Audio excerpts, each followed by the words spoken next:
آج کل شادی بیاہ کی تقریبات ہوتی ہیں، اور شادی بیاہ کی تقریبات میں بہت سے کام گناہ کے ہو رہے ہوتے ہیں، تو جب پتہ ہو کہ یہاں پر گناہ کا کام ہوگا تو پھر حتی الامکان آدمی کو وہاں جانے سے پرہیز کر۔ آج کل وبا پھیل گئی مخلوط اجتماعات، عورتیں مرد سب ساتھ، عورتیں بھی بڑے زیب و زینت کر کے، بناؤ سنگار کر کے، بہترین کپڑے پہن کر موجود ہیں، اور برابر میں مرد بھی ہیں، کوئی تمیز نہیں ہے مردوں عورتوں کی، مخلوط دعوت ہے۔ ایسی محفل میں جانا یہ لا یشہدون الزور کے خلاف ہے، کہ یہ جہاں مردوں عورتوں کا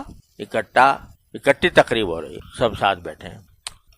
ایک زمانہ تھا کہ جب کہ اس کا تصور نہیں تھا مسلمانوں میں کہ بھئی عورتیں مرد سب ایک ساتھ بیٹھ کے تقریب منا رہے ہوں، لیکن اب بڑھتے بڑھتے یہ حالت ہو گئی کہ اب کسی تقریب کا غیر مخلوط ہونا، مردوں کا الگ عورتوں کا الگ، یہ نادر ہو گیا۔ بہت کم تقریبات ایسی ہوتی ہیں جس میں مردوں اور عورتوں کا الگ انتظام ہو۔ کیوں ہو گیا؟ اس لیے کہ جو لوگ برا سمجھتے تھے انہوں نے بھی اس کے اوپر کوئی نکیر نہیں کی۔ اچھا بھئی کیا کریں، وہ اگر نہیں جائیں گے ناراض ہو جائیں گے لوگ، اس واسطے ہمارے رشتہ داروں میں شادیاں ہو رہی ہیں اور مخلوط ہو رہی ہیں، تو کسی نے اسٹینڈ نہیں لیا، کسی نے یہ نہیں کہا کہ بھئی اگر تم یہ کرو گے میں نہیں آؤں گا۔ اگر یہ کہہ دیتے تو اس کی روک تھام ہو سکتی۔ فرض کرو ایک آدمی کی بہن کا نکاح ہو رہا ہے اور بھائی یہ کہہ دے کہ بھئی میں نہیں شریک ہوں گا اگر تم یہ مخلوط اجتماع کرو، تو وہ اسٹینڈ لے سکتا ہے، تبدیلی کرا سکتا ہے، مگر وہ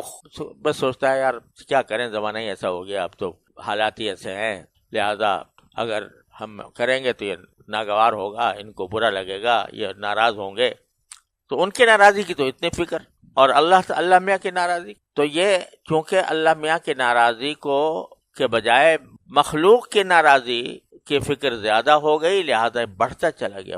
جن گھرانوں میں تصور نہیں تھا کبھی کہ مخلوط اجتماع ہوگا، وہاں پر بھی ہو رہا ہے۔ اب اگر کوئی کہے کہ جی میں تو نہیں شریک ہوتا، کہ جی آپ کے لیے الگ انتظام کر دیں گے، آپ کے لیے ایک الگ انتظام کر کے وہاں پر ہم آپ کو الگ کھانا کھلا دیں گے۔ ارے بھائی میں اچھوت بن کر کیوں کھانا کھاؤں الگ ہو کے؟ تو یہ جو تقریبات جن کے اندر